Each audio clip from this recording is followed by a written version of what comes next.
Praise the Lord. புனித தோமா இந்தியாவின் திருத்தூதர் பெருவிழா நல்வாழ்த்துக்கள். இன்றைய வார்த்தை யூடியூப் சேனலோட பார்வையாளர்கள் எல்லாரையும் ரொம்ப உற்சாகமா வரவேற்கிறேன். உங்களை சந்திக்கிறதுல எனக்கு மிக மிக மகிழ்ச்சி. கண்டிப்பா எல்லாருக்கும் என் அன்பான வணக்கங்கள். இப்போ இன்னைக்கு ஜூலை 3, 2026 வெள்ளிக்கிழமை. அதாவது இந்தியாவின் திருத்தூதரான புனித தோமாவின் பெருவிழா. ரொம்ப ஒரு சிறப்பான நாள் நமக்கு. ஆமா, அதனால இன்னைக்கு நம்மளோட இந்த ஆழமான தேடல்ல ரொம்ப சுவாரஸ்யமான சில விஷயங்களை பார்க்க போறோம். யோவான் நற்செய்தி 20ஆம் அதிகாரம், எபேசியர் 2ஆம் அதிகாரம், எசாயா 52, அப்புறம் திருப்பாடல்கள் 117. இது எல்லாத்தையும் இணைச்சு பார்க்க போறோம். கேட்கவே ரொம்ப ஆர்வமா இருக்கு. இப்போ நாம இந்த நிகழ்ச்சியை ஒரு ஜெபத்தோட தொடங்குவோம். கண்டிப்பா. தந்தை, மகன், தூய ஆவியின் பெயராலே ஆமென். ஆமென். எங்கள் அன்பு தந்தையே, இந்த அற்புதமான நாளுக்காகவும் நீர் எங்களுக்கு வழங்கி இருக்கும் இந்த உயிரூட்டும் வாசகத்திற்காகவும் உமக்கு நன்றி கூறுகிறோம். ஆமென். உமக்கு நன்றி ஆண்டவரே. நீர் எங்களுக்கு நாள்தோறும் அளிக்கும் மாபெரும் மீட்புக்காகவும் உம்மை நன்றியோடு துதிக்கிறோம்.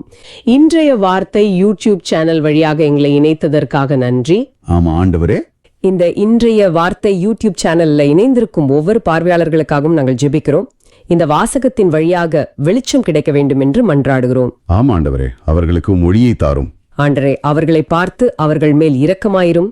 அவர்களுக்கு தேவையான மன்னிப்பு, குணமளிக்கும் வல்லமை, உமது அளவற்ற இரக்கம் மற்றும் அருளை பொழிந்தருளும். நிச்சயமா உங்க தேவைகளை நீர் அறிவீர் ஆண்டவரே.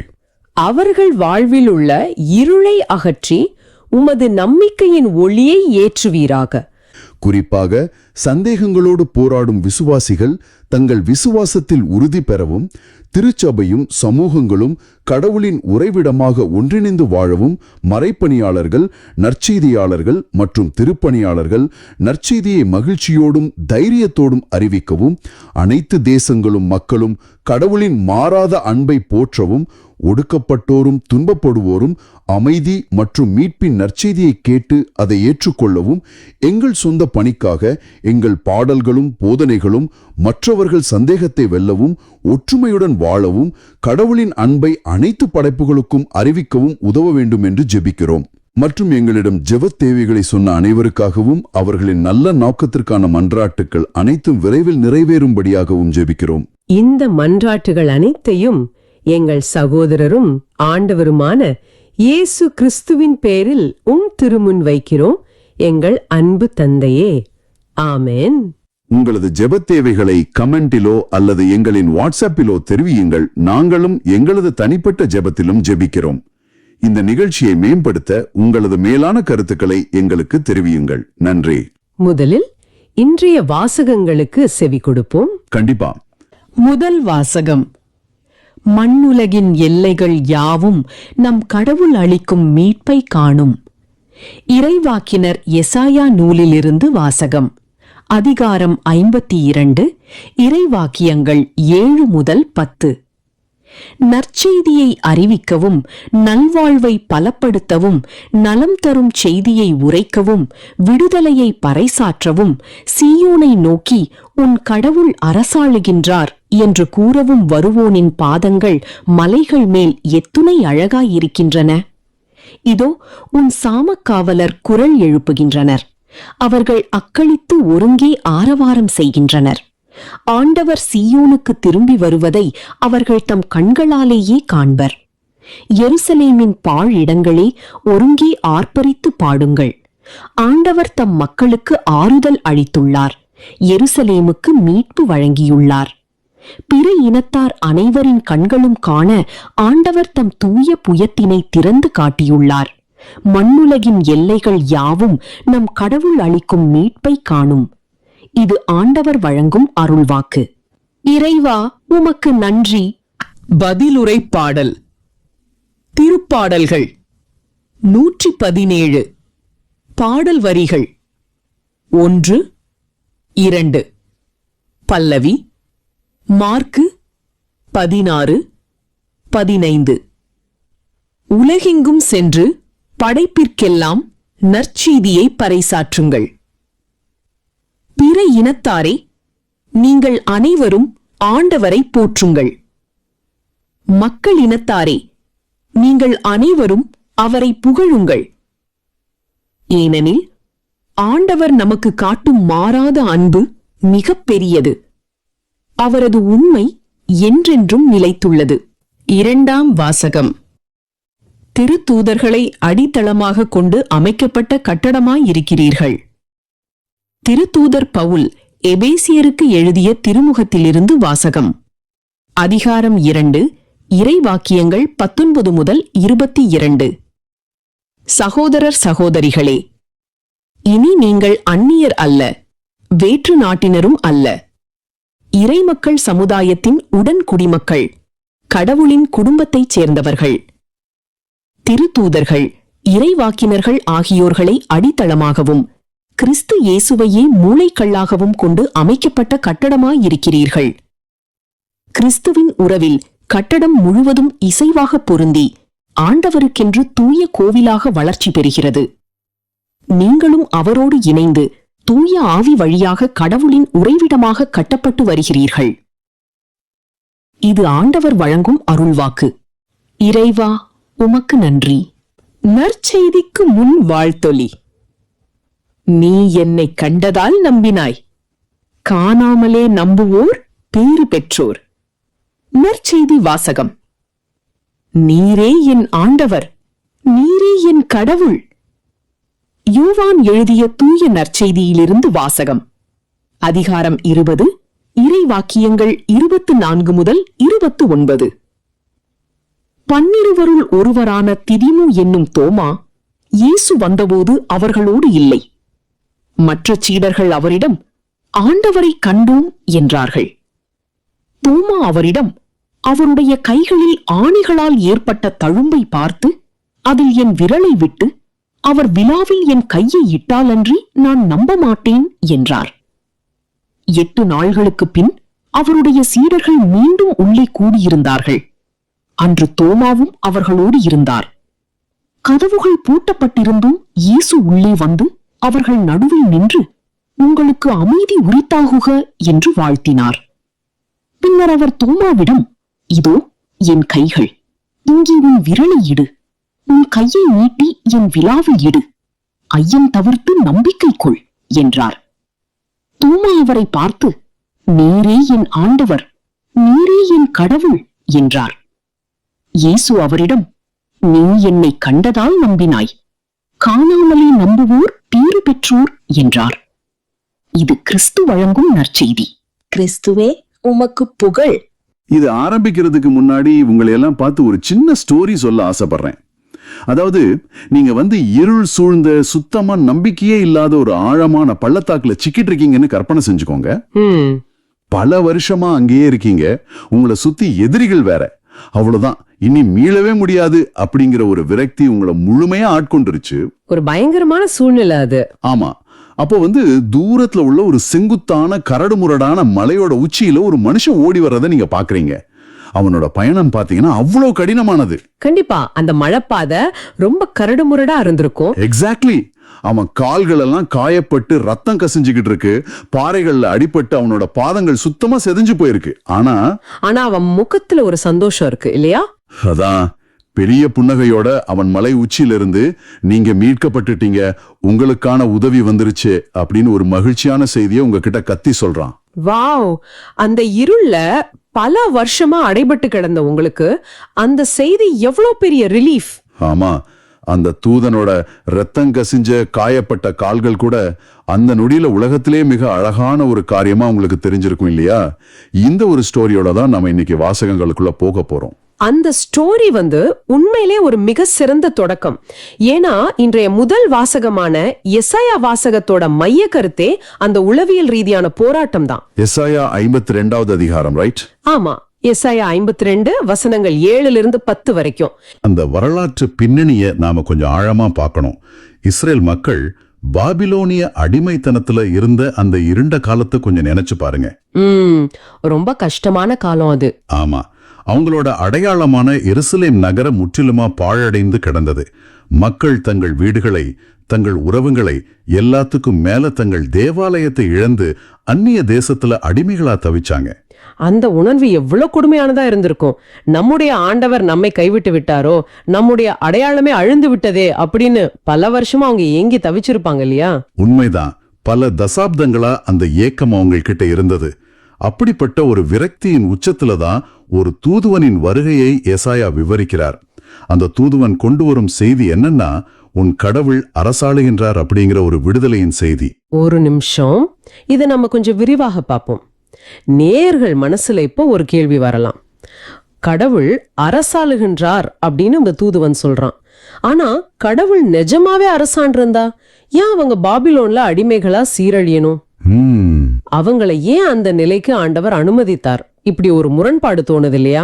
அது ஒரு மிகச்சிறந்த கேள்வி. இதுதான் அந்த மக்களோட மனசுலயும் இருந்திருக்கும். திருவிவிலிய பின்னணியில பாத்தீங்கன்னா, இஸ்ரேல் மக்கள் ஆண்டவரோடு செஞ்சுகிட்ட உடன்படிக்கையை மீறி அவரை விட்டு விலகி சென்றதாலதான் அந்த வீழ்ச்சியும் அடிமைத்தனமும் ஏற்பட்டது. ஓ, அத அவங்க செஞ்ச தப்பு. ஆமா, அது அவங்க தேர்ந்தெடுத்த வழியோட விளைவு. ஆனா இங்க மிக முக்கியமான விஷயம் என்னன்னா, ஆண்டவர் அவங்கள முழுமையாக கைவிடவில்லை. அடிமைத்தனத்தின் காலம் முடிஞ்சிருச்சு. ஆண்டவர் மீண்டும் அவர்களை மீட்க தன் கரத்தை ஓங்கி இருக்காருங்கிறது தான் அந்த தூதுவன் கொண்டு வரும் செய்தி. ரைட். அண்டித்த அதே கடவுள் இப்போ மீட்பராக, அரசராக மீண்டும் தன் மக்களுக்காக செயல்பட தொடங்கி விட்டாருங்கிறது அது குறிக்குது. ஓ, இப்ப புரியுது. அப்படி என்றால் அந்த தூதுவனோட வருகை வெறும் ஒரு தகவல் கிடையாது, அது ஒரு மாபெரும் மீட்பின் தொடக்கம். இதை இப்போதைய நவீன காலத்தோடு ஒப்பிட்டு பார்க்கும்போது எனக்கு ஒரு விஷயம் தோணுது. என்ன தோணுது? அதாவது நேயர்களே, இன்னைக்கு நாம ஒரு நல்ல செய்திக்காக காத்திருக்கிறோம்னா நம்முடைய கைகள்ல இருக்கிற செல்போனை பாக்குறோம். ஒரு வாட்ஸ்அப் மெசேஜ் வருமானு காத்திருக்கிறோம். அது ஒரு நொடியில உலகத்தோட மறுமூலையிலிருந்து வந்துருது. ஆனா அக்காலத்துல அப்படி இல்லையே. துளியும் இல்ல. அக்காலத்தில் ஒரு செய்தி வருவதுங்கிறது பல மாதங்கள், சில நேரங்கள்ல வருஷங்கள் கூட ஆகலாம். அதுதான் அந்த செய்தியை கொண்டு வரும் நபரோட அந்த உடல் சோர்வு இருக்கு இல்லையா, அதுதான் அந்த செய்தியின் உண்மைத்தன்மைக்கான அத்தாட்சி. அதாவது ஒரு ஆத்தென்டிசிட்டி செக் அப்படின்னு நான் நினைக்கிறேன். மிகச்சரியான வார்த்தை. உயிரை பணயம் வச்சு நேரில் ஓடி வந்து ஒரு நற்செய்தியை சொல்வதுங்கிறது சாதாரண விஷயம் கிடையாது. அந்த தூதுவனை பார்க்கும்போதே மக்களோட இதயம் எப்படி துடித்திருக்கும். அந்த செய்திக்காக ஒருவன் இவ்வளவு தூரம் ஓடி வர்றான்னா அந்த செய்தி எவ்வளவு மதிப்புமிக்கதா இருக்கணும். நீங்க சொன்ன அந்த அத்தாட்சி அப்படிங்கிற வார்த்தை ரொம்ப அருமையானது. அதனாலதான் இறைவாக்கினர் எசையா அந்த பாதங்களின் அழக பற்றி கவித்துவமாக பேசுகிறார். பாதங்கள்ங்கிறது பொதுவா ஒரு பயணத்தோட சோர்வையும் வலியையும் அழுக்கையும் குறிப்பவை. ஆமா, அந்த காலத்துல காலணிகள் பெருசா இருந்திருக்காது. வெறும் கால்களோடு பாறைகள் நிறைந்த மலைகள்ல ஓடி வரும் ஒரு தூதனோட கால்கள் மருத்துவ ரீதியாகவோ வெளித்தோற்றத்திலோ அழகாக இருந்திருக்க வாய்ப்பே இல்ல. ஆனாலும் நலந்தரும் செய்தியை உரைக்கவும் விடுதலையை பறைசாற்றவும் உன் கடவுள் அரசாளுகின்றார் என்று கூறவும் வருவோனின் பாதங்கள் மலைகள் மேல் எத்துணை அழகா இருக்கின்றன அப்படின்னு எசையா வியந்து பாடுறாரு. அது கேட்கும் போதே நமக்கு சிலிர்க்குது. இதற்கு காரணம் அந்த பாதங்கள் எதை சுமந்து வருதோ அது அந்த பாதங்களின் அடையாளத்தை மாற்றி விடுது. ஒரு செய்தியாளர் கொண்டு வரும் செய்தி அவரோட அடையாளத்தை மாத்துது. இருள்ல இருப்பவர்களுக்கு வெளிச்சத்தை கொண்டு வரும் அந்த பாதங்களை விட அழகான ஒரு பொருள் இந்த உலகத்துல வேற எதுவுமே இருக்க முடியாது. அந்த பாதங்கள் விடுதலையின் சின்னம்.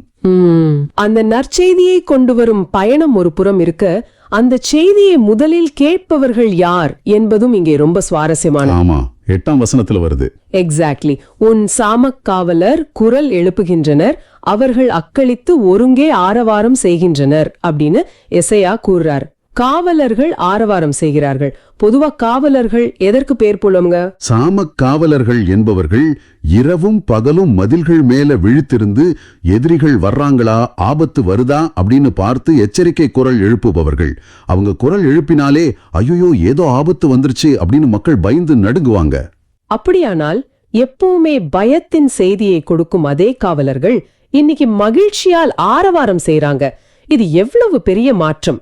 ஆண்டவர் திரும்பி வருவதே அவங்க தங்கள் கண்களாலேயே காண்கிறார்கள். ஆமா, அதனாலதான் அவங்களோட குரல் பயத்தின் குரலாக இல்லாமல் அக்களிப்பின் குரலாக மாறுது. மிகச்சரியான கவனிப்பு.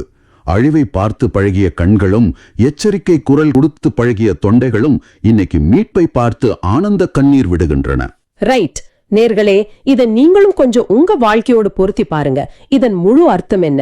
இன்றைய உலகில நாம எங்க திரும்பினாலும் பயம், மனச்சோர்வு, வதந்திகள், போலி செய்திகள்னு நெகட்டிவான விஷயங்களே நிறைஞ்சிருக்கு. கண்டிப்பா. சமூக வலைத்தளங்களை திறந்தால் போதும் எது உண்மை எது பொய்ன்னு தெரியாத அளவுக்கு மனசே குழப்புற செய்திகள். காலையில எழுந்தவுடன் நம் செல்போன்ல வர்ற செய்திகள் எல்லாமே ஒருவித பயத்தை தான் உருவாக்குது. இத நாம ஒரு விதமான நவீன கால பாபிலோனிய அடிமைத்தனம் அப்படின்னு தாராளமா சொல்லலாம். மக்கள் கண்ணுக்கு தெரியாத ஒரு பயத்திலையும் நிச்சயமற்ற தன்மையிலையும் அடிபட்டு கிடக்குறாங்க. அடுத்தது என்ன நடக்கும், என் வேலை என்ன ஆகும், என் எதிர்காலம் என்ன ஆகுங்கிற ஒரு நிரந்தரமான பதற்றம் எல்லாரிடமும் இருக்கு. இந்த இடத்துல தான் நேயர்களாகிய உங்களுக்கு ஒரு மிகப்பெரிய அழைப்பு இருக்கு.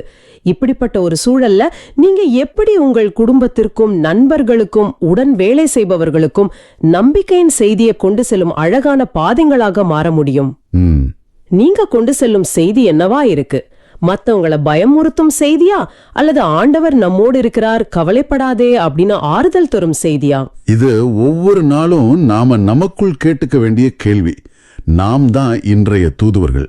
ஒருவருடைய வாழ்க்கையில இருள் சூழ்ந்திருக்கும் போது நாம பேசுற ஒரு சின்ன வார்த்தை, நாம காட்டுற ஒரு சின்ன அன்பு அவங்களுக்கு அந்த நற்செய்தியா மாறலாம்.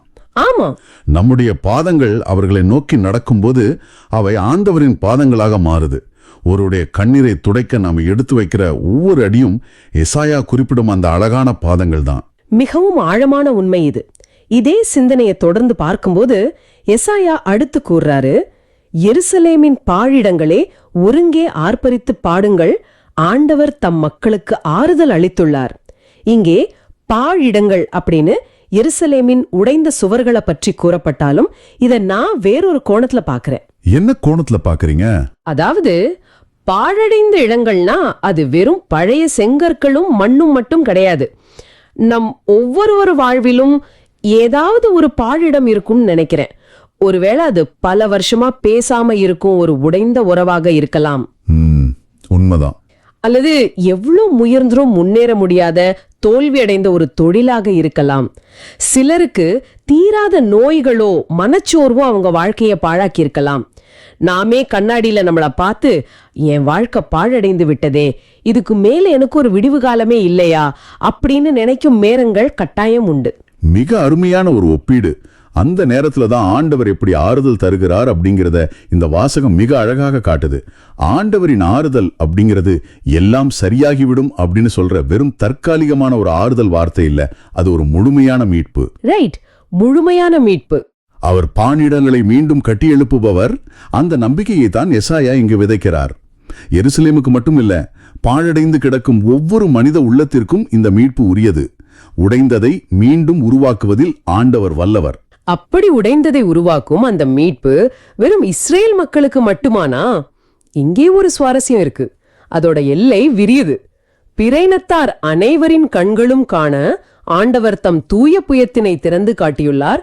மண்ணுலகின் எல்லைகள் யாவும் நம் கடவுள் அளிக்கும் மீட்பை காணும் அப்படின்னு எசாயா சொல்றாரு. இது சாதாரண வாக்குறுதி இல்ல, ஒரு மாபெரும் உலகளாவிய பார்வை. ஆமா, ஆண்டவர் தம் தூய புயத்தினை, அதாவது தன்னுடைய வலிமையான கரத்தை இஸ்ரேலருக்கு மட்டுமல்ல அனைத்து இனத்தாருக்கும் காட்டியுள்ளார். மீட்பு என்பது ஒரு குறிப்பிட்ட மொழி பேசும் குழுவிற்கோ அல்லது ஒரு குறிப்பிட்ட நிலப்பரப்பிற்கோ மட்டும் சொந்தமானதல்ல.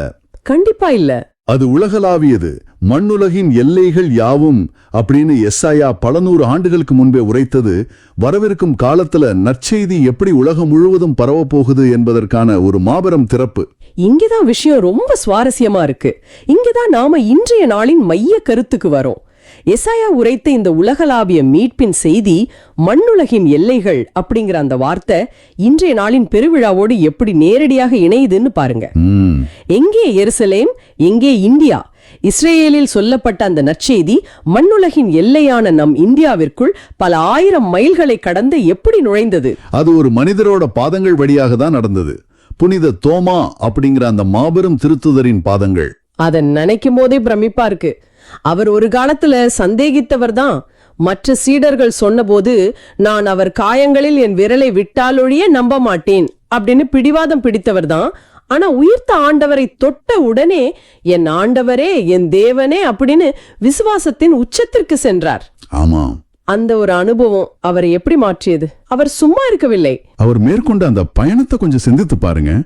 முதல் நூற்றாண்டுல இன்னைக்கு இருக்கிறது போல விமானங்களோ சொகுசான கப்பல்களோ கிடையாது.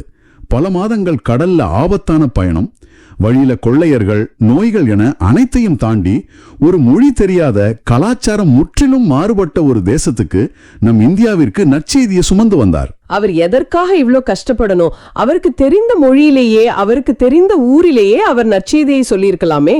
அதுதான் அந்த செய்தியோட வல்லமை. மண்ணுலகின் எல்லைகள் யாவும் கடவுள் அளிக்கும் மீட்பை காணும் அப்படின்னு எசாயா சொன்ன அந்த இறைவாக்கு புனித தோமாவின் உள்ளத்துல நெருப்பாக இருந்திருக்க வேண்டும். அந்த நற்செய்தி அவருக்கானது மட்டுமல்ல, அது முழு உலகத்திற்கானது அப்படிங்கறத அவர் ஆழமாக உணர்ந்திருந்தார். அதனாலதான் தன் உயிரையும் துச்சமென மதித்து அவர் அவ்வளவு தூரம் பயணம் செய்தார். எசாயா சொன்ன அந்த அழகான பாதங்கள் புனித தோமாவிற்கு எவ்வளவு பொருத்தமாக இருக்கு பாருங்க. அவர் சுமந்து வந்த அந்த விடுதலையின் செய்திதான் இன்னைக்கு நம்ம இவ்வளவு தூரம் நம்பிக்கையில வளர்த்திருக்கு.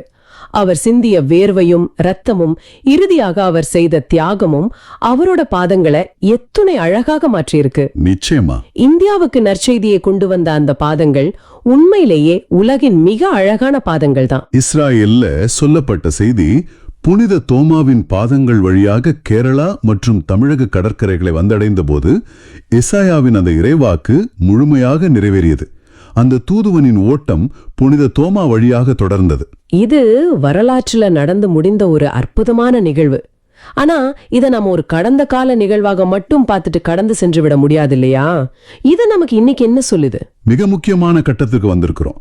இது வெறும் சரித்திரம் இல்ல, இது ஒரு அழைப்பு. கடவுளின் வாக்குறுதி புனித தோமாவோடு முடிந்து விடவில்லை. இன்று நம் ஒவ்வொருவரின் மூலமாகவும் நம்முடைய சாட்சிய வாழ்வின் வழியாகவும் நற்செய்தி உலகெங்கும் பரவ வேண்டும் என்பதே ஆண்டவரின் எதிர்பார்ப்பு. தோமா செய்து முடித்ததை இன்று நாம் தொடர வேண்டும். அதாவது நாம் ஒவ்வொருவரும் நம்முடைய வாழும் சூழல்ல ஒரு சிறு தோமாவாக செயல்பட வேண்டும் அப்படின்னு சொல்றீங்க. நற்செய்தி அப்படிங்கிறது வெறும் திருவிவிலிய பக்கங்களுக்குள் சுருங்கிவிடக்கூடாது. அது நம் பாதங்கள் வழியாக பயணிக்க வேண்டும். நாம் போகுமிடமெல்லாம் அந்த செய்தி ஒரு உயிரோட்டமான அனுபவமாக மாற வேண்டும். ஆமா, அது நம் வார்த்தைகள்ல, நம் செயல்கள்ல, நாம் மற்றவர்களுக்கு கொடுக்கும் ஆறுதல்ல, நாம் காட்டும் நேர்மறையான அணுகுமுறையில் வெளிப்பட வேண்டும். நாம் ஒருவரிடம் பேசும்போது அவங்க மனதில் இருக்கும் பாரம் குறைகிறதா அல்லது அதிகரிக்கிறதா அப்படிங்கிறத பொறுத்தே நம் பாதங்கள் அழகானவையா இல்லையா என்பது முடிவாகிறது. நேயர்களே, இன்றைய நாள் முழுவதும் இதை நினைத்து பாருங்க. உங்களுடைய பாதங்கள் மற்றவர்களுக்கு எத்தகைய செய்தியை சுமந்து செல்கின்றன?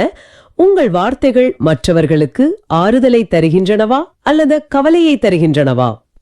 இந்த எண்ணம் இன்று முழுவதும் உங்களை வழி நடத்தட்டும். ஓகே, ஒரு நிமிஷம்.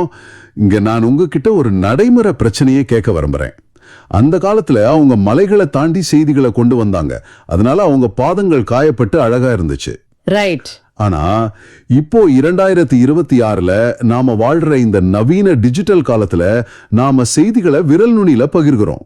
ஒரு வாட்ஸ்அப் மெசேஜ் மூலமாவோ இல்ல சமூக வலைதள பதிவு மூலமாவோ உலகத்தோட மறுமுனையில நடக்கிறத அடுத்த நொடியே நம்ம தெரிஞ்சுக்கிறோம். ஆமா, எல்லாம் ரொம்ப ஃபாஸ்ட் ஆயிடுச்சு. அப்படியானால் இன்னைக்கு எசாயா சொல்ற அந்த அழகான பாதங்களா நமது வாழ்க்கை எப்படி மாற முடியும்? திருப்பாடல்கள் 117. சரி, முதல்ல இந்த பல்லவியிலிருந்தே ஆரம்பிக்கலாம்னு நினைக்கிறேன். தாராளமா. மார்க் நற்செய்தி 16:15 உலகெங்கும் சென்று படைப்பிற்கெல்லாம் நற்செய்தியை பறைசாற்றுங்கள்னு ஆண்டவர் இயேசு சொல்றார். இத வாசிக்கிறதுக்கு ரொம்ப எளிமையா இருக்கு. ஆனா அந்த முதல் நூற்றாண்டுல உலக வரைபடமே சரியா தெரியாத ஒரு காலகட்டத்துல ஒரு சாதாரண மீனவர் கூட்டத்துக்கு போய் உலகெங்கும் செல்லுங்கள்னு சொன்னா அது அவங்க எப்படி புரிஞ்சுக்கிட்டாங்க? அது சாத்தியமா? இத வரலாற்று பின்னணியோட பார்த்தாதான் இதோட உண்மையான வீரியம் புரியும். நீங்க கேட்ட மாதிரி அவங்க ஒன்னும் பெரிய உலக பயணிகளோ இல்ல வசதியான தத்துவஞானிகளும் கிடையாது. யூலேயாவை தாண்டி அவங்களுக்கு பெருசா எதுவும் தெரியாது இல்லையா?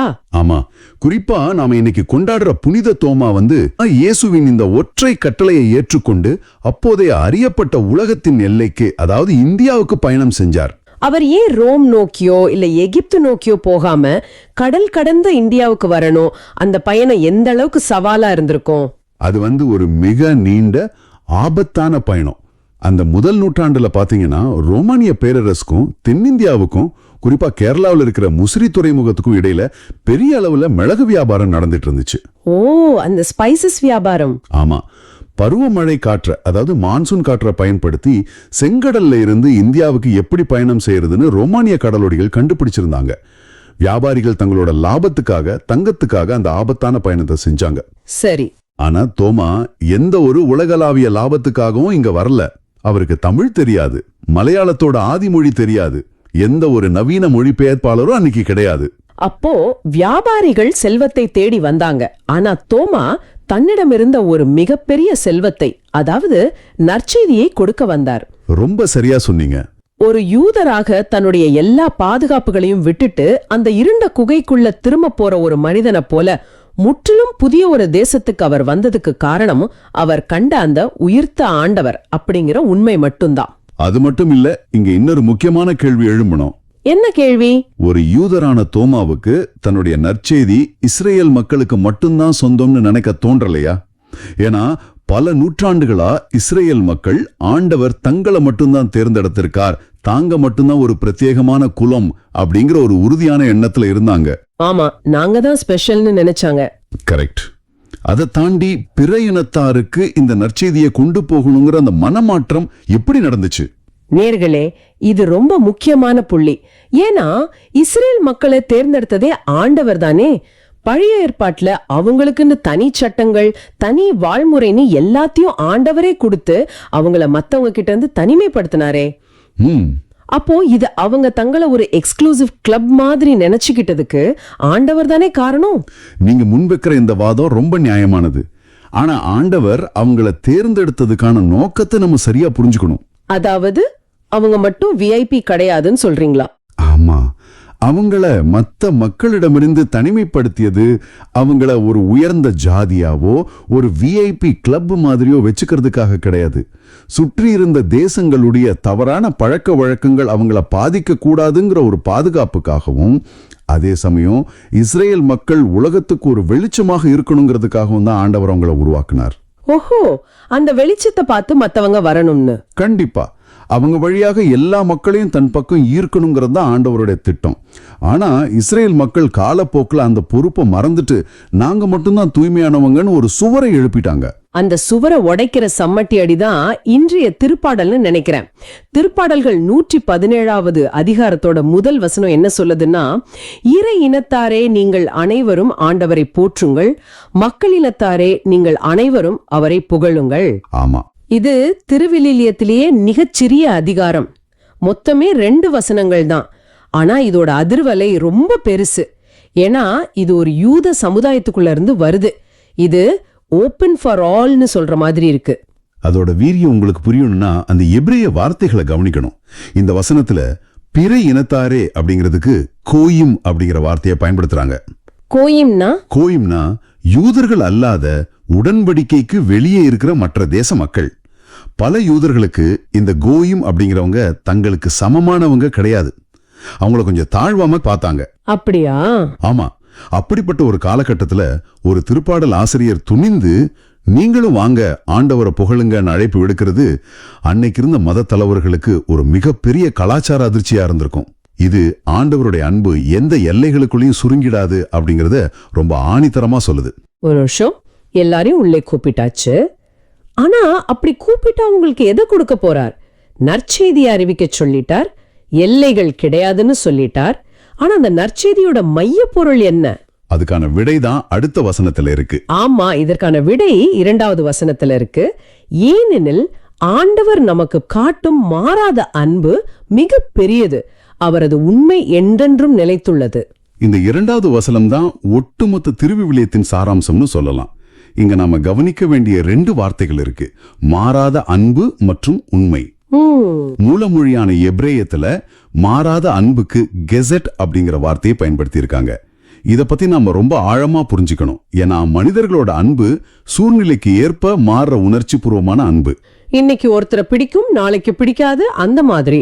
அதேதான். ஆனா கெசெட் அப்படிங்கிறது ஒரு உடன்படிக்கையின் அடிப்படையிலான நிபந்தனையற்ற விசுவாசமான அர்ப்பணிப்பு. ஒரு நிமிஷம், அது என்ன உடன்படிக்கை அன்பு? நாம இன்னைக்கு நிறைய ஒப்பந்தங்களை பாக்குறோம். ஒரு வியாபார ஒப்பந்தம்னா நீங்க இதை செய்யணும், நான் இதை செய்யணும்னு இருக்கோம். ஆமா, பிசினஸ் கான்ட்ராக்ட் மாதிரி. கரெக்ட். நீங்க தப்பு செஞ்சா ஒப்பந்தம் ரத்தாகிடும். அப்போ ஆண்டவரோட அன்பும் அந்த மாதிரி ஒரு ஒப்பந்தமா? நிச்சயமா இல்ல. ஒப்பந்தம் அப்படிங்கிறது வேற, உடன்படிக்கை அப்படிங்கிறது வேற. ஒப்பந்தத்துல ஒருத்தர் தவறு செஞ்சா உறவு முறிஞ்சிடும். சரி. ஆனா உடன்படிக்கையில ஒருவேளை இன்னொருத்தர் தவறு செஞ்சாலும் தான் கொடுத்த வாக்குறுதியிலிருந்து பின்வாங்காம அந்த உறவை காப்பாத்த தொடர்ந்து முயற்சி செய்யறது தான் கெசட். ஓ, அதாவது கைவிடாத அன்பு. ஆமா, இஸ்ரேல் மக்கள் பாலைவனத்துல பயணம் செஞ்சப்ப பலமுறை ஆண்டவருக்கு விரோதமா முறுமுறுத்தாங்க, சிலைகளை வழிபட்டாங்க. ஆண்டவர் கோவப்பட்டாலும் அவங்கள முழுமையா கைவிடல, தன்னோட உடன்படிக்கையை அவர் காப்பாத்தினார். அதே போல உண்மை அப்படிங்கிறதுக்கு யமத் அப்படிங்கிற வார்த்தை இருக்கு. அதாவது ஒரு பாறை மாதிரி உறுதியான நம்பகத்தன்மை, ஒருபோதும் ஏமாற்றாத தன்மை. ஆனா பாருங்களேன், இன்னைக்கு இருக்கிற நவீன உலகத்துல இந்த எமெத், அதாவது நம்பகத்தன்மை ரொம்பவே கேள்விக்குறியா இருக்கு. சுத்தி எதை பார்த்தாலும் போலி செய்திகள், ஃபேக் நியூஸ் அதிகமாயிடுச்சு. ஆமா, சமூக வலைத்தளங்கள்ல வர்றது உண்மையா பொய்சான்னு யாருக்கும் தெரியல. உறவுகள்ல கூட இவங்க சொல்றது உண்மையா இல்ல இதுக்கு பின்னாடி வேற ஏதாவது லாபம் இருக்கான்னு சந்தேகப்பட வேண்டியிருக்கு. உண்மைதான். ஒருத்தரை ஈஸியா கோஸ்ட் பண்ணிட்டு போயிடுறாங்க. இந்த மாதிரி நிலையற்ற குழப்பமான சூழல்ல ஆண்டவருடைய இந்த கெசட் எப்படி வேலை செய்யுதுன்னு நேயர்கள் புரிஞ்சுக்கிற மாதிரி ஒரு உதாரணம் சொல்ல முடியுமா? கண்டிப்பா. இந்த கெசட், அதாவது ஆண்டவருடைய மாறாத அன்பை உங்க ஸ்மார்ட் போனோட அடிப்படை இயங்குதலும், அதாவது ஆபரேட்டிங் சிஸ்டம் மாதிரி வச்சுக்கோங்க. ஓஎஸ் மாதிரி. ஆமா, உங்க போன்ல நிறைய ஆப்ஸ் இருக்கும். சில ஆப்ஸ் அடிக்கடி கிராஷ் ஆகும், தேவையில்லாத போலியான நோட்டிபிகேஷன்ஸ் வரும், சில சமயம் போனே மொத்தமா ஹேங் ஆயிடும். இதெல்லாம் தினமும் நடக்கிறது தான். நம்ம வாழ்க்கையில வர்ற நிலையற்ற உறவுகள், போலி செய்திகள், திடீர்னு வர்ற ஏமாற்றங்கள் எல்லாமே இந்த மாதிரி கிராஷ் ஆகிற ஆப்ஸ் மாதிரி தான். நம்ம அதை நினைச்சு கோவப்படுவோம், விரக்தி அடைவோம். ஆனா உள்ள இருக்கிற அந்த கோர் ஓஎஸ் சரியா இருந்தா எந்த ஆப் வேலை செய்யலனாலும் அந்த போன் உயிர்ப்போட இருக்கும். வாவ், சூப்பரான ஒப்பீடு. ஆண்டவருடைய மாறாத அன்புங்கிறது அந்த அடிப்படை ஓஎஸ் மாதிரி. உலகத்துல என்ன நடந்தாலும், மனிதர்கள் உங்களை எவ்வளோ ஏமாத்தினாலும், ஆண்டவருடைய அந்த கெசட் அப்படிங்கிற கட்டமைப்பு உங்களை ஒருபோதும் கைவிடாது, உங்களை உயிர்ப்போட வச்சிருக்கும். அந்த ஸ்மார்ட் போன் ஓஎஸ் ஒப்பீடு ரொம்ப புதுசாவும் நமக்கு ஈஸியா புரியற மாதிரியும் இருக்கு. ஆனா இப்போ நேயர்களே, இத பிராக்டிக்கலா பார்க்கலாம். நீங்க சொல்றது தியோரியா கேட்க நல்லா இருக்கு. ஆண்டவர் மாறாத அன்பை காட்டுறார், சரி. ஆனா அதே மாறாத அன்பை நாமும் மத்தவங்களுக்கு காட்டணும்னு சொல்றீங்க. ஆமா, அதுதான் நம்முடைய அழைப்பு. நிஜத்துல இது சாத்தியமா? ஒரு உதாரணத்துக்கு, நான் வேலை செய்யற ஆபீஸ்ல ஒரு சக ஊழியர் என்ன பத்தி தவறான வதந்திய பரப்புறார், அல்லது என்னோட உழைப்புக்கு அவர் பேர் வாங்கிக்கிறாருன்னு வச்சுப்போம். இந்த கார்ப்பரேட் உலகத்துல நான் அவர்கிட்ட போய் முக்கிய செட் அன்பை காட்டினா என்ன ஒரு முட்டாள் நினைச்சு வேலையை விட்டே தூக்கிட மாட்டாங்களா? நான் எந்த எதிர்ப்பும் காட்டாம ஏமாளியா நிக்கணுமா? இதுக்குள்ள ஒரு பெரிய முரண்பாடு இருக்கே. இது நிறைய பேருக்கு வர்ற ரொம்ப முக்கியமான நடைமுறை சிக்கல் தான். இங்க நாம ஒரு விஷயத்தை தெளிவா புரிஞ்சுக்கணும். நற்செய்தி அறிவிப்புனாலோ அல்லது இந்த கெசட் அன்பை காட்டுறதுனாலோ நாம எல்லார் காலையும் மிதிபடுற ஒரு மிதியாடியா இருக்கணும்னு அவசியமே இல்ல. அப்படியா? நிறைய பேர் அப்படி நினைச்சு பயப்படுறாங்களே. இயேசுவோ திருத்தூதர்களோ அப்படி இருக்க சொல்லல. தவறு நடக்கும்போது அதை கண்டிப்பதும் நீதிக்காக குரல் கொடுப்பதும் கூட அன்பின் வெளிப்பாடுதான். ஆனா அந்த மனிதர் மேல நீங்க வைக்கிற அணுகுமுறையில தான் மாற்றம் வரணும். அதாவது அவரை பழி வாங்கணும்னு நினைக்காம அவரோட தவற சுட்டி காட்டுறது. அதான் முக்கியமான பாயிண்ட். நீங்க உங்களோட எல்லைய சரியா அமைச்சுக்கணும். பவுண்டரிஸ் ரொம்ப முக்கியம். உங்க உழைப்ப திருடுனா அத மேல அதிகாரி கிட்ட நியாயமா முறையிடலாம், அதுல தப்பு இல்ல. சரி.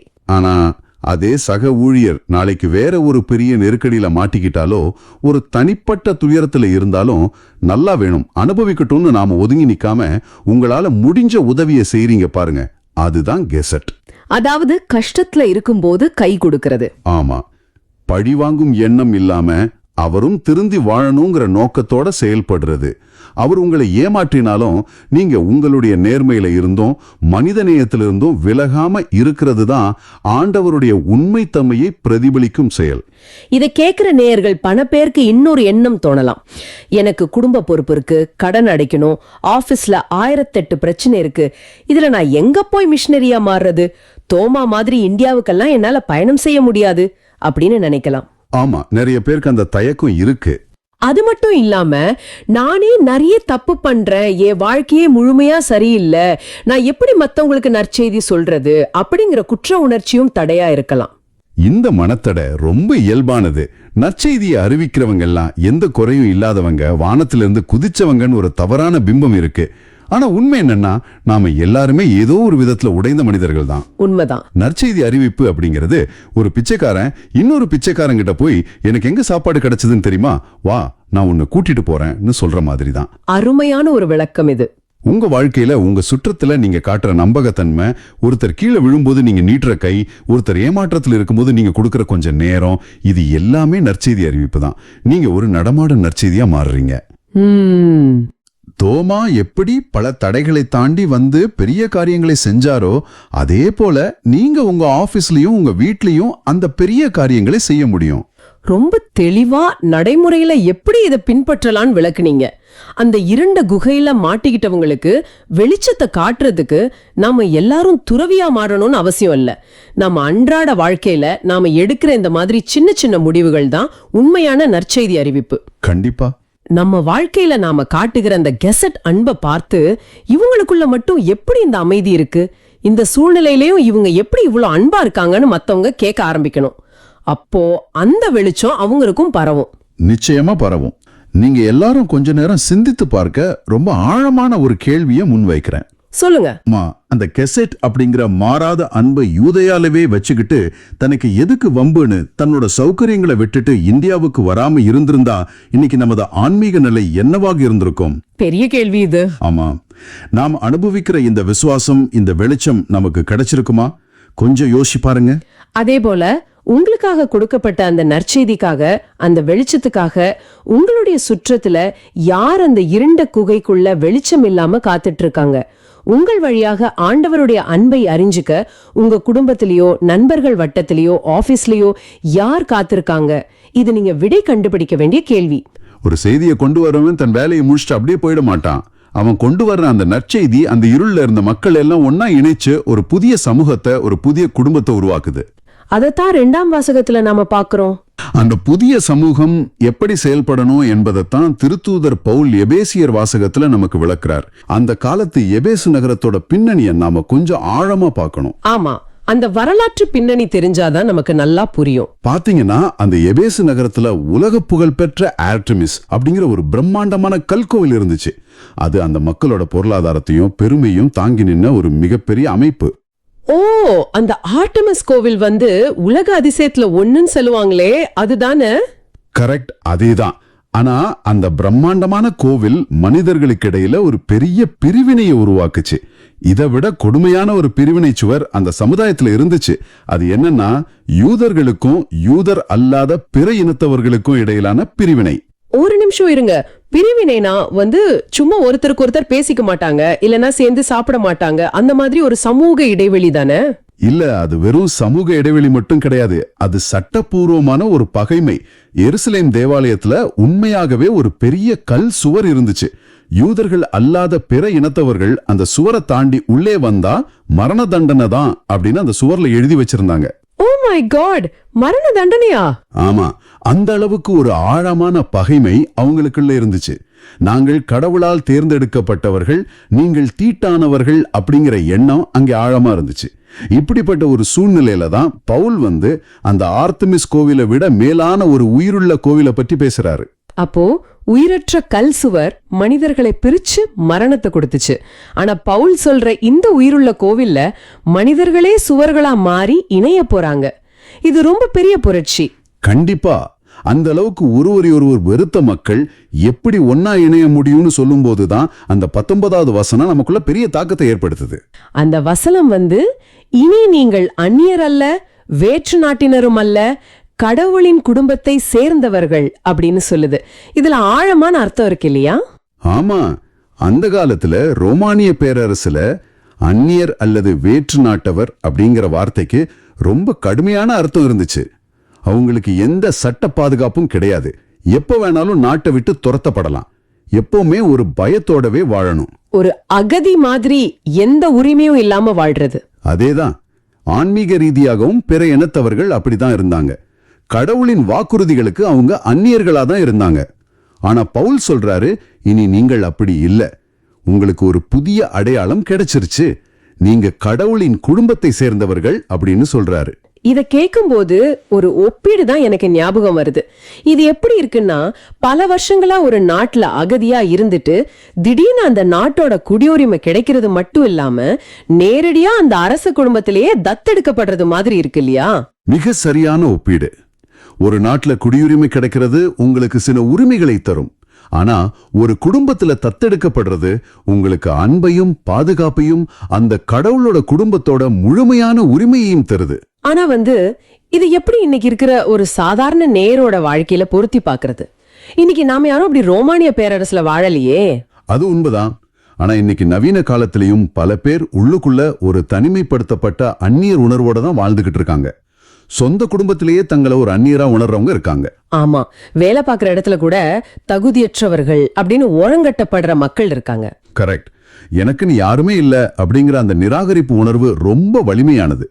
அப்படி தனிமைப்படுத்தப்பட்டதா உணர்ற நம்ம நேயர்களுக்கு நீங்கள் கடவுளின் குடும்பத்தின் உடன் குடிமகன் அப்படிங்கிற இந்த வாசகம் எவ்வளவு பெரிய ஆறுதல் பாருங்க. கண்டிப்பா. இந்த உலகமே நம்மள நிராகரிச்சாலும் ஆண்டவர் தன்னோட சொந்த பிள்ளையா நம்மளை ஏத்துக்கிட்டாரு அப்படிங்கிற எண்ணம் ரொம்ப பெரிய தைரியத்தை கொடுக்கும். ஆமா. இப்போ நம்ம மறுபடியும் அந்த கட்டடக்கலைக்கே வருவோம். வசனங்கள் 20 மற்றும் 21 பவுல் திருத்தூதர்கள் இறைவாக்கினர்கள் ஆகியோரை அடித்தளமாகவும் இயேசுவையே மூளைக்கல்லாகவும் கொண்டு அமைக்கப்பட்ட கட்டடமாய் இருக்கிறீர்கள் அப்படின்னு சொல்றாரு. இங்கதான் எனக்கு ஒரு பெரிய கேள்வி வருது. திருவிவிலியத்துல வேற சில இடங்கள்ல இயேசுவதான் அடித்தளம்னு நாம வாசிக்கிறோம். ஆனா இங்க திருத்தூதர்களையும் இறைவாக்கினர்களையும் அடித்தளமா மாத்திட்டு பவுல் ஏன் இயேசுவ ஒரு மூளைக்கல்லா சொல்றாரு? இது கொஞ்சம் குழப்பமா இருக்கே. இது ஒரு அருமையான கேள்வி. இத புரிஞ்சுக்கணும்னா பவுல் இங்க பயன்படுத்தி இருக்கிற மூளைக்கல் அப்படிங்கிற வார்த்தைக்கு மூல கிரேக்க மொழியில அக்ரோகோனியோஸ் அப்படிங்கிற வார்த்தை பயன்படுத்தப்பட்டிருக்கு. அக்ரோகோனியோஸ் அப்படின்னா என்ன அர்த்தம்? அந்த கால கட்டிடக்கலையில ஒரு கட்டிடத்தோட முழு எடையும் தாங்கி நீங்க சொன்ன மாதிரி அந்த 2 வேறுபட்ட சுவர்களையும், அதாவது யூதர்கள் மற்றும் பிற இனத்தவர் சுவர்களையும் ஒன்றிணைக்கிற முக்கிய கல் அதுவே. ஆனா அதோட வேலை அது மட்டும் கிடையாது. வேற என்ன வேலை செய்யும் அந்த கல்? அந்த அக்ரோகோனியோஸ் கல் தான் முழு கட்டிடம் நேராக எழும்ப வழிகாட்டும் ஒரு அளவுகோல். அது கொஞ்சம் கோணலா இருந்தா கூட முழு கட்டிடமும் சாய்ந்து விழுந்துரும். அந்த இயேசுங்கிற மூளைக்கல்லோடு மிகச்சரியாக இணைக்கப்பட்ட முதல் வரிசை கற்கள் தான் திருத்தூதர்களும் இறைவாக்கினர்களும். ஓ, இப்ப ரொம்ப தெளிவா புரியுது. அந்த திருத்தூதர்கள் இயேசுவோடு உறுதியா இணைக்கப்பட்டிருந்ததாலதான் அவங்க மற்ற எல்லாருக்கும் ஒரு உறுதியான அடித்தளமா மாறினாங்க. மிகச்சரி. இன்னைக்கு பாத்தீங்கன்னா இந்தியாவின் திருத்தூதர் புனித தோமாவின் பெருவிழா. இதை நம்ம பெருமையோடு நினைவு கூற வேண்டிய நேரம் இது. கண்டிப்பா. ஏன்னா புனித தோமா தன்னோட நாட்டை விட்டு ஒரு அந்நியரா இந்தியாவுக்கு வந்தாரு. ஆனா அவர் அந்த இயேசுங்கிற மூளைக்கல்லோட சரியா இணைக்கப்பட்டிருந்தாரு. ஆமா. அந்த திருத்துதரின் அடித்தளத்தின் மீதுதான் இன்னைக்கு இந்தியாவில நம்ம விசுவாசம் என்ற கட்டிடம் இவ்வளவு பிரம்மாண்டமா எழுப்பப்பட்டுள்ளது. நாம எல்லாரும் அந்த திருத்துதர் வழியா அந்த மூளைக்கல்லோட இணைக்கப்பட்டிருக்கோம். ரொம்ப பெருமையான ஒரு விஷயம் இது. இப்போ 22வது வசனத்துல ஒரு சுவாரஸ்யமான வார்த்தைகளை பவுல் பயன்படுத்துறாரு. கட்டடமா இருக்கிறீர்கள்னு ஆரம்பிச்சு வளர்ச்சி பெறுகிறது, கட்டப்பட்டு வருகிறீர்கள்னு தொடர்ந்து சொல்றாரு. ஆமா, அது ஒரு தொடர்ச்சியான செயல். அதான் இத பார்க்கும்போது நாம ஏதோ உயிரற்ற செங்கற்கள் கிடையாது, இது தொடர்ந்து கட்டப்பட்டு வரும் ஒரு லைவ் கன்ஸ்ட்ரக்ஷன் சைட் போல இருக்குன்னு தோணுது. ஒரு கட்டுமான தளம்னாலே அங்க எப்பவும் சத்தம் இருக்கும், வேலை நடந்துகிட்டே இருக்கும் இல்லையா? ரொம்ப யதார்த்தமான ஒரு பார்வை இது. இன்றைய சூழலோடு நாம தொடர்பு படுத்தி பார்க்கணும். நாம பல நேரங்கள்ல சபையோ அல்லது குடும்பமோ எந்த பிரச்சனையும் இல்லாம பெர்ஃபெக்டா இருக்கணும்னு நினைக்கிறோம். ஆனா நாமெல்லாம் தனித்தனி செங்கற்கள். ஆமா, தனித்தனி செங்கற்களா இருந்தா எந்த பயனும் இல்ல. கரெக்ட். சபையாக, குடும்பமாக, சமூகமாக நாம தூய ஆவி வழியாக இணைக்கப்படும் போதுதான் அங்கே கடவுளின் உறைவிடம் உருவாகிறது. ஆனா இப்படிப்பட்ட வெவ்வேறு செங்கற்களை ஒன்னா சேர்க்கும் போது உராய்வு இருக்கும், சத்தம் இருக்கும். ஏன்னா நம்ம ஒவ்வொருத்தருக்கும் ஒரு ஈகோ இருக்கும், கருத்து வேறுபாடுகள் இருக்கும். அப்போ இதையெல்லாம் தாண்டி எப்படி நம்ம ஒன்னா சேர்றது? அங்கேதான் தூய ஆவியின் செயல்பாடு தேவைப்படுது. கருத்து வேறுபாடுகள், ஈகோ மற்றும் பிரிவினைகள் நிறைந்த இன்றைய உலகத்துல மற்றவர்களோடு இசைவாக பொருந்தி வாழ்வதே நமக்கான மிகப்பெரிய சவால். இசைவாக பொருந்தி, அது ரொம்ப அருமையான வார்த்தை. தனி மனிதவாதம் நிறைஞ்ச இந்த காலத்துல அட்ஜஸ்ட் பண்ணி போறது ரொம்ப கஷ்டம். இது உண்மையாகவே ஒவ்வொரு நாளும் நம்ம மனசுல வச்சுக்க வேண்டிய ஒரு பாடம். ஆமா, இத மையமா வச்சு நேர்களை பார்த்து ஒரு ஆழமான கேள்வியை நான் முன்வைக்க விரும்புறேன். சொல்லுங்க. இந்த உயிருள்ள கோவிலில் நீங்களும் ஒரு செங்கல். இன்று உங்கள் குடும்பத்திலோ அல்லது பணியிடத்திலோ உங்களோடு இணைக்கப்பட்டிருக்கும் சக செங்கர்களோடு, அதாவது மற்ற மனிதர்களோடு நீங்கள் இசைவாக பொருந்தி இருக்கிறீர்களா, அல்லது உங்க ஈகோவால உராய்வு ஏற்படுத்துகிறீர்களா? சிந்தித்து பாருங்கள். ரொம்ப ஆழமான ஒரு சிந்தனை. நேயர்கள் கண்டிப்பா இத பத்தி யோசிப்பாங்கன்னு நம்புறேன். ஒரு புதிய சமூகத்தோட அமைப்பு எப்படி இருக்கணும் அப்படிங்கிறதுக்கான மிகச்சிறந்த வரைபடம் இது. ஆனா இங்கதான் ஒரு பெரிய முரண்பாடு வருது. பவுல் நாம் இனி அந்நியர்கள் அல்ல அப்படின்னு சொல்றார். ஆனா இன்றைய உலகை பாருங்களேன். நாம வாழும் இந்த சமூகங்களுக்குள்ளேயே, ஏன் நம்முடைய சொந்த குடும்பங்களுக்குள்ளேயே கூட நம்ம பல நேரங்கள்ல அந்நியர்களை போலத்தானே உணர்கிறோம். ஆமா, அது ஒரு கசப்பான உண்மை. பெரிய வீடுகள்ல வாழ்றோம். ஆனா ஒவ்வொருவரும் தனித்தனி அறைகள்ல தனித்தனி ஸ்கிரீன்களுக்கு பின்னால ஒரு தீவு போல வாழ்றோம். ஒரே உணவு மேஜையில உட்கார்ந்து இருந்தாலும் ஒருவருக்கு ஒருவர் பேசிக்கொள்றதே இல்ல. பலரோட வாழ்க்கையில இந்த நவீன கால தனிமைப்படுத்தல் என்பது ஒரு மிகப்பெரிய உளவியல் போராட்டமா இருக்கு. கண்டிப்பா. இப்போ என் கேள்வி என்னன்னா, மூளைக்கல்லான கிறிஸ்துவோடு இணைவது என்பது ஒரு குடும்பத்தில் இருக்கிற இந்த தனிமைப்படுத்தலை எப்படி முறியடிக்க முடியும்? இதற்கான உளவியல் மற்றும் ஆன்மீக செயல்பாடு என்ன? நீங்க தொட்டிருப்பது இன்றைய சமூகத்தோட மிக முக்கியமான வழிகள்ல ஒண்ணு. நாம ஏன் நமக்குள்ளே அந்நியர்களா உணர்றோம் தெரியுமா? அந்த மூளைக்கல் என்ற வார்த்தையோட உண்மையான அர்த்தத்தை நாம இழந்துட்டோம். நாம ஒவ்வொருவரும் வெவ்வேறு குணாதிசயங்களை கொண்ட கருகுமுருடான கற்கள். ரைட். ஆமா, நாம மனிதர்கள் என்ற அடிப்படையில ஒருவரோடு ஒருவர் மட்டும் நேர்த்தியா பழகிடலாம்னு நினைக்கும் போதுதான் அங்க விரிசல்கள் வருது, தனிமைப்படுத்தல் வருது. ஆனா இயேசு கிறிஸ்துவு என்ற அந்த மூளைக்கல்லோடு நீங்க உங்க வாழ்க்கையை இணைக்கும் போது, அவரோட நீங்க இசைவா பொருந்தும் போது, குடும்பத்துல உள்ள மத்தவங்களோட நம்ம உறவு தானாவே பலப்படுது. ஆமா, ஏன்னா இயேசுவோடு இணையும் போது உங்ககிட்ட எதிர்பார்ப்புகளை விட மன்னிக்க கூடிய குணம் அதிகரிக்குது. அதத்தான் பவுல் கிறிஸ்துவின் உறவில் கட்டடம் முழுவதும் இசைவாக பொருந்தி தூய கோவிலாக வளர்ச்சி பெறுகிறது என்று மிக துல்லியமா விளக்குகிறார். இது உண்மையிலே ரொம்ப ஆழமான சிந்தனை. நாம் அனைவரும் மூளைக்கல்லான இயேசுவோடு இணைய வேண்டும். அந்த மூளைக்கல்லின் மீது எழுப்பப்பட்ட அடித்தளம் தான் திருத்தூதர்களும் இறைவாக்கினர்களும். அந்த அடித்தளத்தோட ஒரு மிக முக்கியமான தூண் தான் இன்னைக்கு நம்ம பெருவிழாவா கொண்டாடும் புனித தோமா. ஆமா, இந்தியாவின் திருத்தூதர். தோமா என்ற அந்த தூண் சந்தித்த மிகப்பெரிய போராட்டமும் அதிலிருந்து வெளிவந்த விசுவாச அறிக்கையும் தான் இன்றைய யோவான் நற்செய்தியின் மையம். யோவான் 20ஆம் அதிகாரம். தோமாவோட மனநிலையை நாம கொஞ்சம் ஆழமா பார்க்கணும். யோவான் 20, 24, 25 வசனங்களை பாத்தீங்கன்னா, இயேசு உயிர்த்தெழுந்த சீடர்களுக்கு தோன்றியப்போ 12 ஒருவரான திதிம் என்னும் தோமா அங்க இல்ல. ஆமா, அவர் மட்டும் அந்த நேரத்துல அங்க இல்ல. அப்புறம் மற்ற சீடர்கள் வந்து ஆண்டவரை கண்டோம் அப்படின்னு அவர்கிட்ட சொல்றாங்க.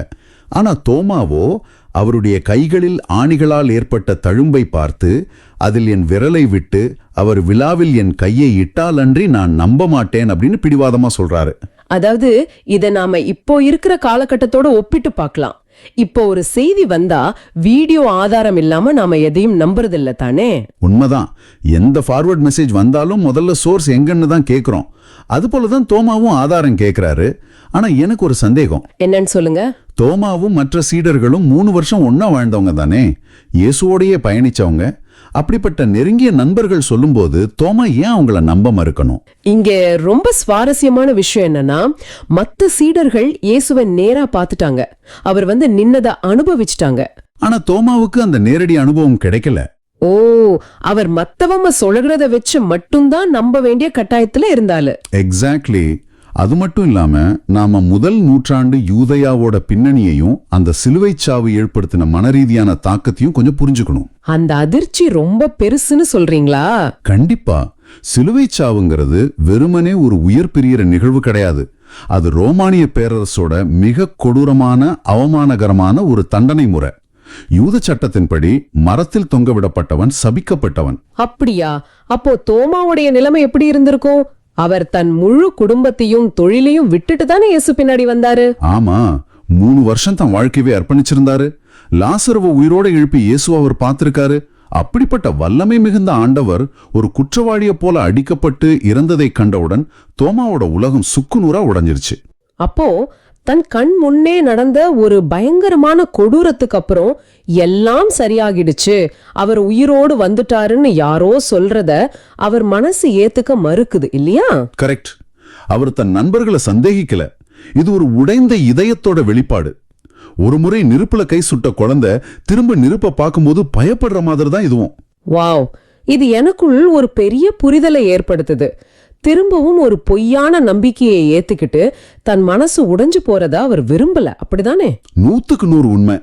அந்த ஆணிகளோட தழும்புகளை என் கண்ணால பார்க்கணும்னு அவர் கேட்கறது வெறும் பிடிவாதம் இல்ல, அது அவர் வேதனையின் வெளிப்பாடு. இது ஒரு மாயை இல்லைங்கிறத உறுதிப்படுத்த அவருக்கு அந்த வலுவான ஆதாரம் தேவைப்பட்டுச்சு. சரி, அப்படியென்றால் இதற்கெல்லாம் என்ன அர்த்தம்? யோகான் 20, 26 மற்றும் 27 வசனங்கள்ல தோமா நிபந்தனை வச்ச உடனே ஆண்டவர் தோன்றி அவர் சந்தேகத்தை தீர்க்கலையே. ஆமா, சரியா 8 நாட்கள் கழித்து தான் இயேசு மறுபடியும் தோன்றாரு. அதுதான் என் கேள்வியே. ஏன் ஆண்டவர் 8 நாட்கள் காத்திருக்கணும்? அவர் நினைத்திருந்தால் அடுத்த வினாடியே தோமாவுக்கு மட்டும் தோன்றியிருக்கலாமே. இதை நாம பரந்த கண்ணோட்டத்தோட ஒப்பிட்டு பார்க்கணும். அந்த 8 நாட்கள் தோமா அனுபவிச்ச தனிமையும் மனப்போராட்டத்தையும் கொஞ்சம் சிந்திச்சு பாருங்க. மத்த 10 சீடர்களும் ஆண்டவரை கண்ட மகிழ்ச்சியில இருக்காங்க. ஆனா தோமா மட்டும் இருள்ல தனியா இருந்திருப்பாரு. ஆமா, நாம மட்டும் ஏமாந்து நிக்கிறோமோ இல்ல இவங்கெல்லாம் ஏதோ மாயில வாழ்றாங்களாங்கிற குழப்பம் அவரை வாட்டி எடுத்திருக்கோம். சில நேரங்கள்ல நம்முடைய கேள்விகளும் சந்தேகங்களும் அதோட உச்சத்தை அடைய ஆண்டவர் அனுமதிக்கிறாரு. ஓ, அதாவது மனித இதயம் முழுமையா தாகம் கொள்ளும் பொழுதுதான் ஆண்டவர் தரும் விடை ஆழமான விடுதலையா தரும்னு சொல்றீங்க. கரெக்ட். ஆண்டவர் தோமாவின் சந்தேகத்துக்காக அவரை தண்டிக்கல, மாறாக அந்த 8 நாட்கள் தோமாவை ஒரு பெரிய திறப்புக்கு தயார் செஞ்சது. இது ரொம்ப அருமை. அப்புறம் கதவுகள் பூட்டப்பட்டிருந்தும் இயேசு உள்ளே வந்து நின்றார்னு ஒரு வார்த்தை வருது. அவர் உயிர் தெழுந்துட்டாருன்னு தெரிஞ்ச பிறகும் சீடர்கள் ஏன் பயந்து கிடக்கணும்? அவங்க இயேசுவை கண்டிருந்தாலும் யூத மத தலைவர்களுக்கும் ரோமானியர்களுக்கும் பயந்து தங்களை இன்னும் அறைக்குள் அடைச்சுதான் வச்சிருந்தாங்க. அந்த பூட்டப்பட்ட கதவுகள் வந்து மனித இதயத்தின் பயத்தையும் அடைபட்ட மனநிலையையும் குறிக்குது. அப்போ நாமளும் பல நேரங்கள்ல உலகத்தோட சவால்களுக்கு பயந்து நம்முடைய மனக்கதவுகளை இப்படித்தான் இறுக்கமா பூட்டி வச்சுக்கிறோமா? கண்டிப்பா. கடவுளால் கூட இந்த சூழ்நிலையை மாற்ற முடியாதுன்னு ஒரு சுவரை எழுப்பிடுறோம். ஆனா பாத்தீங்கன்னா ஆண்டவர் எந்த தடைகளையும் தாண்டி வரக்கூடியவர். அவர் தடைகளை ஊடுருவி உள்ளே வந்து உங்களுக்கு அமைதி உரித்தாகுன்னு வாழ்த்துறாரு. அப்படி என்றால் நாம எந்த அளவு பயந்து போய் கதவுகளை அடைத்து வைத்திருந்தாலும் ஆண்டவர் அங்கே வந்து நமக்கு அமைதியை தர வல்லவர். நிச்சயமா. அந்த அமைதிங்கிறது பிரச்சனைகளே இல்லாத நிலை இல்ல, மாறாக எந்த பிரச்சனைக்கு நடுவிலும் ஆண்டவர் நம்மோடு இருக்கிறாருங்கிற ஆழமான உணர்வு. ரொம்ப தெளிவா சொன்னீங்க. இப்போ இங்கேதான் விஷயம் ரொம்பவே விறுவிறுப்பாகிறது.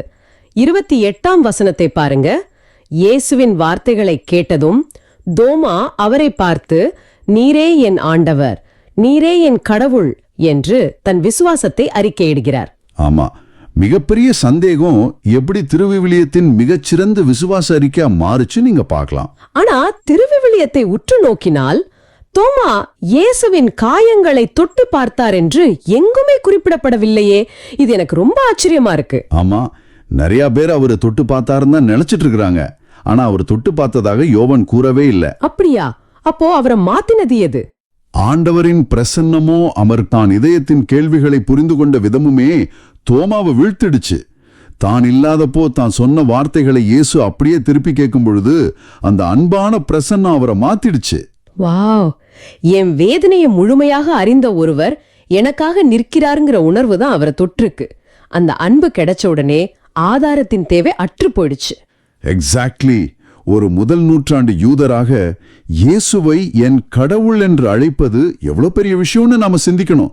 யூதர்கள் ஒரே ஒரு கடவுளை மட்டுமே வழிபடுறவங்க. ஆமா, அதுவும் சிலுவையில அறையப்பட்ட ஒருவரை பார்த்து நேரடியாக என் கடவுள்னு சொல்றது மிகப்பெரிய ஆன்மீக புரட்சி தானே. ஆமா, இது நற்செய்தியோட உச்சக்கட்ட நிகழ்வு.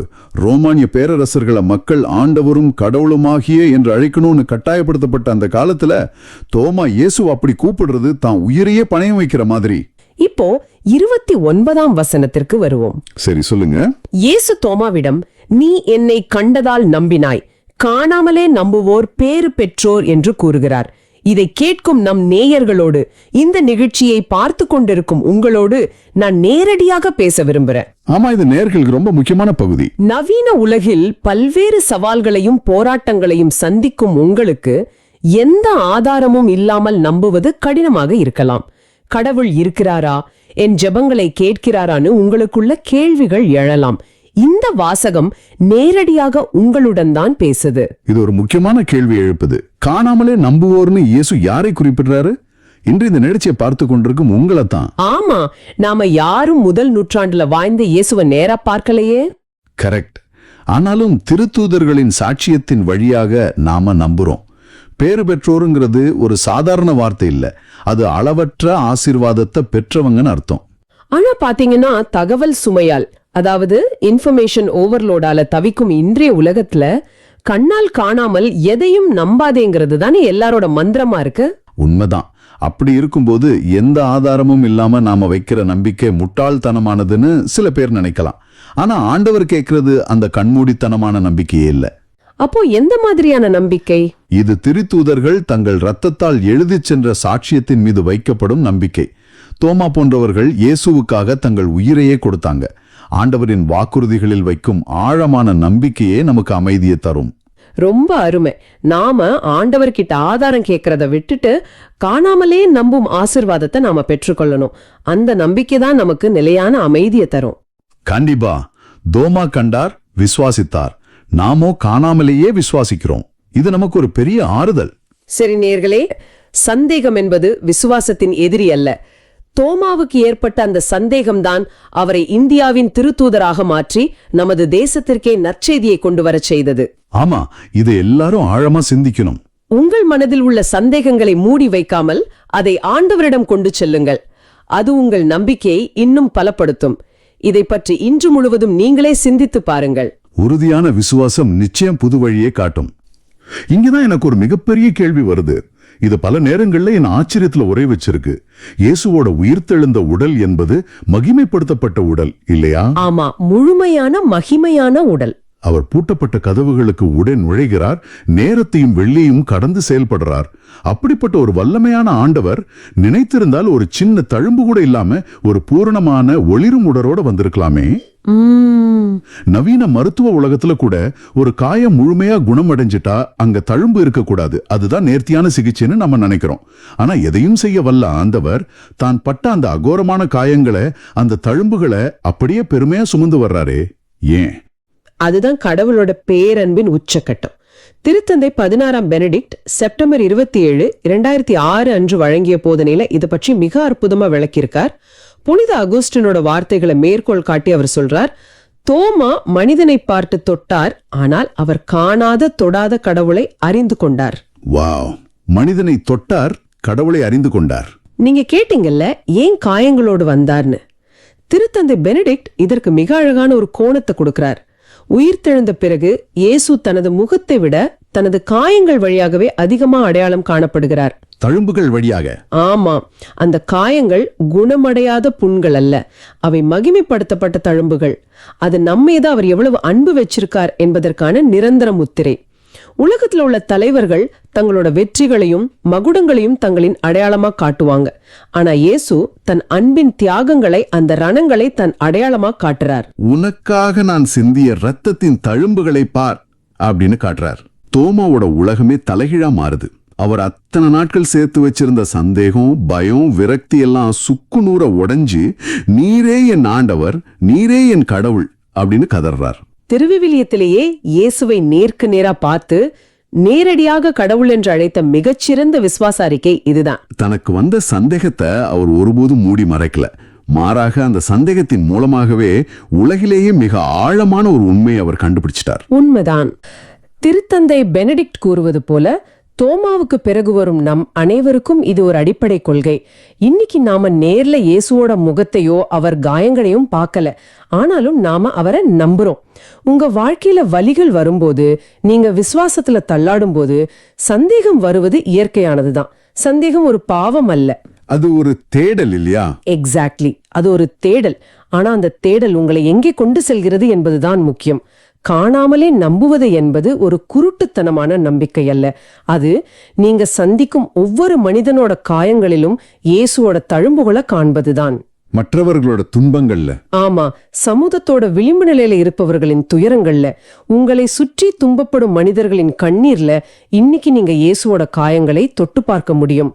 உங்க சந்தேகங்கள் உங்களை ஆண்டவரை விட்டு விலகச் செய்யாம தோமாவை போல இன்னும் ஆழமா நீரே என் ஆண்டவர் அப்படின்னு அவரை பற்றி கொள்ள உதவணும். மிக சரியா சொன்னீங்க. நம்முடைய சந்தேகங்கள் ஒருபோதும் முற்றுப்புள்ளி அல்ல, அவை ஒரு புதிய தொடங்கம். எசாயா காட்டும் நற்செய்தியை கொண்டு செல்லும் அழகான பாதங்களில் தொடங்கி எபேசியர் காட்டும் மூளைக்கல்லான கிறிஸ்துவோடு இணைந்து ஒரு சமூகமா வளர்ந்து இன்னைக்கு தோமாவோட ஆழமான விசுவாச அறிக்கையை நம்ம பார்த்திருக்கோம். ரொம்ப ஆழமான ஒரு பயணம் இன்னைக்கு. இந்த ஆழமான பார்வையை முடிப்பதற்கு முன் நேயர்களான உங்களை பார்த்து நான் ஒரு கேள்வியை முன்வைக்க விரும்புறேன். கொஞ்சம் ஆழமா சிந்தியுங்க. நாம் எபேசியர் வாசகத்துல பார்த்தது போல கடவுளோட உறைவிடமா ஒரு அழகிய கட்டடமா இருக்கும். தோமாவை போல காணாமலே நம்பும் பேறு பெற்றவர்களாகவும் இருக்கும்.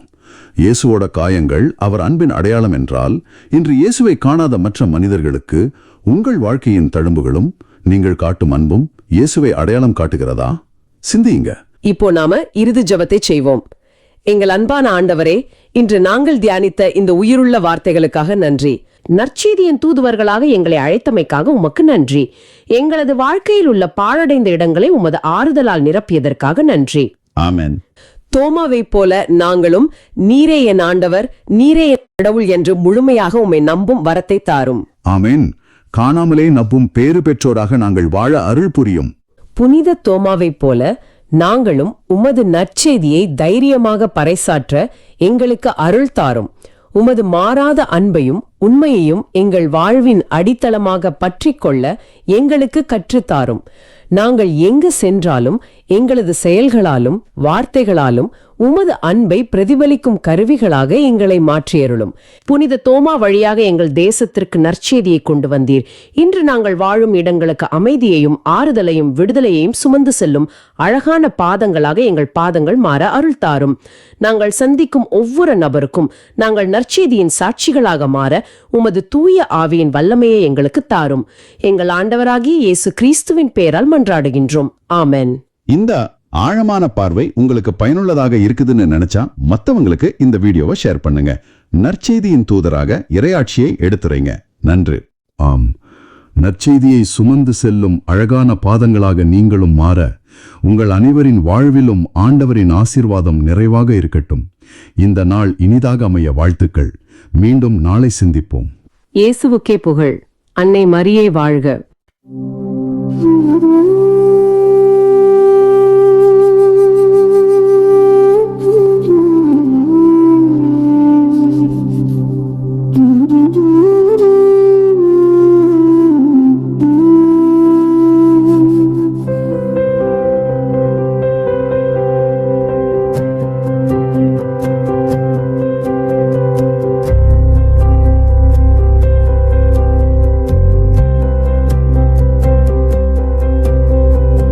உலகெங்கும் சென்று படைப்பிற்கெல்லாம் நற்செய்தியை பறைசாற்றுங்கள்.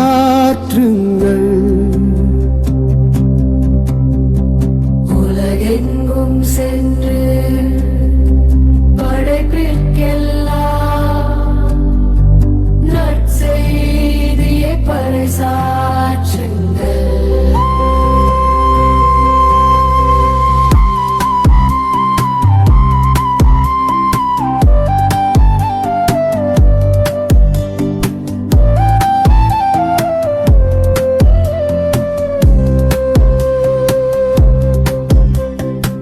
பிற இனத்தாரே,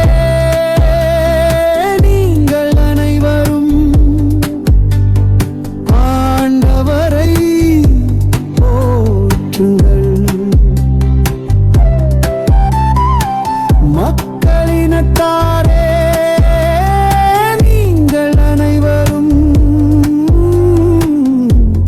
அவரை புகழுங்கள். உலகெங்கும் சென்று படைப்பிற்கெல்லாம் நற்செய்தியை பறைசாற்றுங்கள்.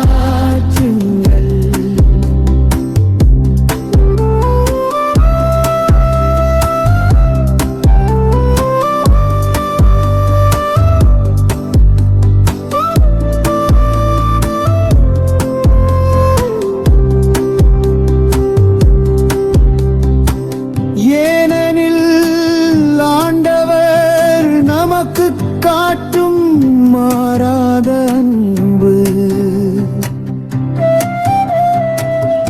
மிக பெரியது. அவரது உண்மை என்றென்றும் நிலைத்துள்ளது. உலகெங்கும் சென்று படைப்பிற்கெல்லாம் நற்செய்தியை பறைசாற்றுங்கள்.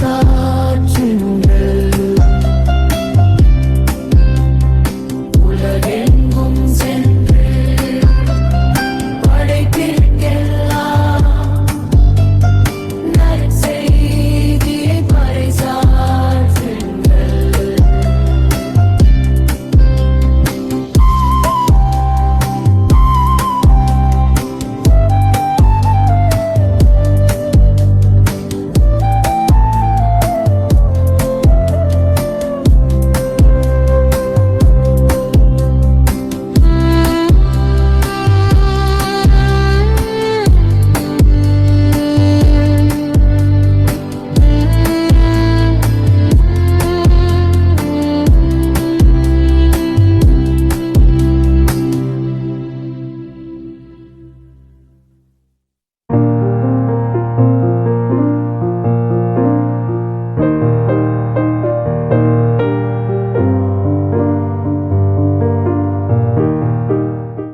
நீங்கள் காண்பவற்றை காணும் வாய்ப்பை பெற்றோர் பேறு பெற்றோர்.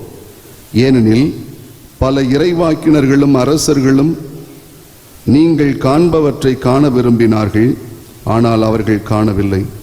நீங்கள் கேட்பவற்றை கேட்க விரும்பினார்கள், ஆனால் அவர்கள் கேட்கவில்லை என நான் உங்களுக்கு சொல்கிறேன்.